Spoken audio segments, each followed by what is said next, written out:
Thank you for listening to the Business Blast podcast. So for all my listeners out there that have been wanting to do your own podcast, I'd like to introduce to you Anchor. Anchor is a one-stop shop for recording, hosting, distributing, and monetizing your podcast. So before I found Anchor, I had never actually done a podcast because all the research that I had gathered made it seem very complex. Then I found Anchor, and Anchor makes podcasting extremely simple. So if you want to do your own podcast, go to anchor.fm/start.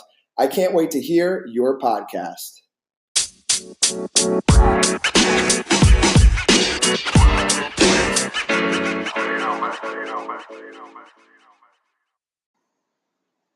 All right, everyone. Welcome back to another episode of the Business Blast podcast. I'm your host, Tyler Wagner.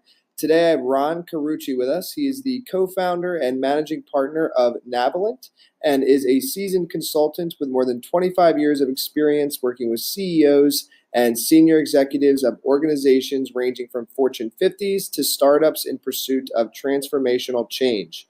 His consulting has taken him to more than 20 different countries on 4 continents, and he has consulted to some of the world's most influential CEOs and executives on issues ranging from strategy to organization and to leadership. So welcome to the show, man. Tyler, great to be with you. Thanks for having me. Great to have you on. So Ron, the first one we got for you today is, what is the best story from your life that has an underlying valuable message? Gosh, there are so many. I think early in my career, I was very fortunate to discover that I had picked the wrong career. I began my career in the arts, but in a moment of doing a workshop back in the 80s, we didn't have the term diversity and inclusion, but it would have been diversity and inclusion in a room at the chapel at Dachau, of all places, where we had East Germans and West Germans and Americans and civilians and military. And in the middle of our conversation, a young soldier raised his hand and said, "I'm just so tired of being trained to hate."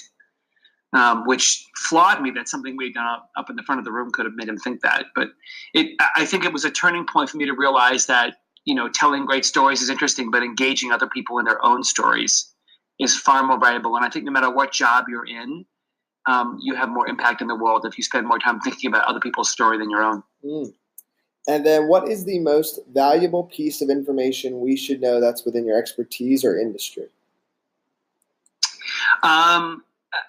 If you're leading anybody, you should be desperate to know how they experience you as a leader.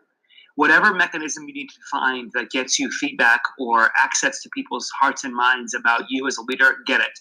Because otherwise you're flying blind. And your determination of how big the impact is between what you intend and your actual impact is flawed. So make sure you know and have a pathway of information that tells you precisely how people are metabolizing how you lead. And then what is your best piece of overall business advice? So not necessarily industry specific. My mentor, who's been my mentor for 30-something years, told me a long time ago, nothing in life is irrevocable except death. So you get second chances. Don't be afraid to try. And if you could give your younger self one piece of advice, what would that be? Don't spend any time at all, much less a lot of time, wondering what people think about you or being worried about what they think of you. And then kind of going a little bit down a different path, in your opinion, what is the key to happiness? I think it's knowing that your impact in the world matters, knowing that you're making a difference for other people. And then what is the best book that you've read, and what was the number one thing you learned from that? The book I would always recommend, I think is required reading for the planet, is David White's Crossing the Unknown Sea, because I think it helps us embrace the reality that our work is an expression of who we are, but sometimes that can be overindulged. So it's a beautiful book that teaches us that our identity and our work are okay to be integrated, but not to the point where we lose ourselves. And then what is your favorite quote and why? Gosh, I don't know that I have a favorite quote. A favorite quote is Dory Clark and her thought that I want to be in a world where the best ideas prevail, not just the loudest ones. Mm-hmm. Got because it. I think in a world where the world's just way too noisy right now, people are not distinguishing between really truly great ideas from just truly repeated ones. And too often it's the hacky ones that get repeated. Got it. Well, listen, man, thank you so much for coming on. The last one we got for you is, where can our audience best find you online? We'd love to keep chatting with them at Navalent, Navalent.com. Come visit us there for videos and blog. We have a free magazine and we have a free ebook for you if you're leading any kind of transformational change. Navalent.com/transformation. Come and download that free ebook and learn our playbook. Perfect. Thanks again for coming on, man. Thanks, Tyler. I appreciate it.